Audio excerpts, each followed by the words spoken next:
கர்நாடக முதலமைச்சர் சித்தராமையா இம்மாதம் 30ஆம் தேதி பிரதமரை சந்திக்கவிருப்பதாக தகவல்கள் வெளியாகியிருக்கின்றன. இதுகுறித்த தகவல்களை செய்தியாளர் நிரஞ்சனிடம் கேட்கலாம். நிரஞ்சன், சித்தராமையா எதற்காக பிரதமரை சந்திக்க உள்ளார்? அவருடன் யார் யாரெல்லாம் செல்ல இருக்கிறார்கள்?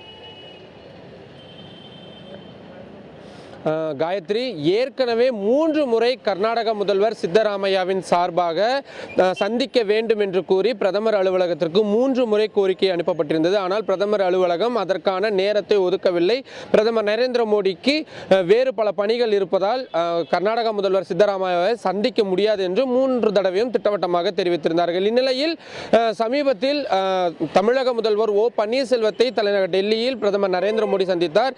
இதற்கு கர்நாடக முதல்வர் சித்தராமையா தனது கடுமையான ஆட்சேபங்களை தெரிவித்திருந்தார். இதனை அடுத்துதான் தற்பொழுது வருகின்ற டிசம்பர் 30ஆம் தேதி அவருக்கு சந்திப்பதற்கான நேரம் ஒதுக்கப்பட்டிருக்கின்றது. மாலை 5 மணிக்கு மேல் பிரதமர் நரேந்திர மோடியை அவரது அதிகாரப்பூர்வ இல்லத்தில் வைத்து கர்நாடக முதல்வர் சித்தராமையா சந்திப்பார் என்று தற்பொழுது அதிகாரப்பூர்வமாக தெரிவிக்கப்பட்டிருக்கின்றது.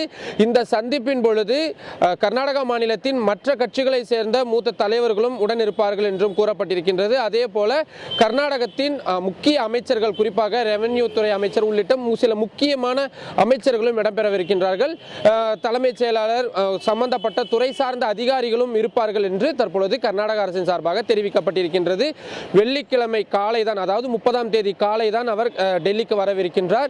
வேறு எந்த அமைச்சர்களையும் சந்திப்பதற்கான திட்டம் எதுவும் தற்பொழுது வரை கர்நாடக முதல்வர் சித்தராமையாவுக்கு இல்லை. நேரடியாக அவர் பிரதமரை மட்டும்தான் சந்திக்கின்றார். இந்த சந்திப்பின் பொழுது கர்நாடகத்தில் தற்பொழுது கடுமையான வறட்சி நிலவி வருவதாகவும் அதற்கான நிதியாக, இழப்பீடு நிதியாக 4700 கோடிக்கும் மேல் நீங்கள் ஒதுக்க வேண்டும் என்று மத்திய அரசிடம், குறிப்பாக பிரதமர் நரேந்திர மோடியிடம் அவர் கோரிக்கை வைக்கவிருக்கின்றார்.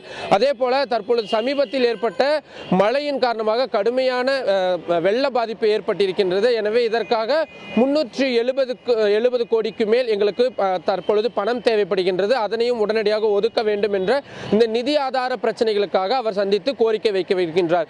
அது தவிர தமிழகத்திற்கும் கர்நாடகத்திற்கும் இடையே நீண்ட நாள் பிரச்சனையாக இருந்து வரக்கூடிய காவிரி நதிநீர் விவகாரம் தொடர்பான முக்கிய ஆலோசனைகளையும் அவர் பிரதமருடன் மேற்கொள்ளவிருக்கின்றார். இது அனைத்து கட்சி கூட்டமாக அனைத்து கட்சி தலைவர்களையும் அவர் அழைத்து வருவதால் இது மிகவும் முக்கியத்துவம் வாய்ந்த ஒரு சந்திப்பாக தான் பார்க்கப்படுகின்றது.